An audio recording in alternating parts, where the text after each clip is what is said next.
Islamic আন্দোলন যেহেতু সরাসরি এখন পর্যন্ত অনেকেই পুনর্বাসন করছে, কিন্তু হচ্ছে এই যে ঘরের জন্য টিন বা অর্থ দিয়ে যে সহায়তা, এটা ইসলামিক আন্দোলনে শুরু করেছে প্রথমে। এই জন্য আমি তাদেরকে আন্তরিকভাবে ধন্যবাদ ও কৃতজ্ঞতা জানাচ্ছি।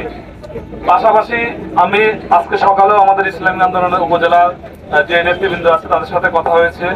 আসলে আমাদের যে ত্রাণ কার্যক্রম বলেন বা অন্যান্য যে কার্যক্রমগুলো বলেন, এটা সবচেয়ে বড় চ্যালেঞ্জ হচ্ছে যে প্রকৃত উপকারভোগী সিলেক্ট করা এবং হচ্ছে একটা সমন্বিত ভাবে প্রকৃত উপকারভোগীদের মাঝে হচ্ছে সেটা বিতরণ করা। এটা হচ্ছে সবচেয়ে বড় চ্যালেঞ্জ।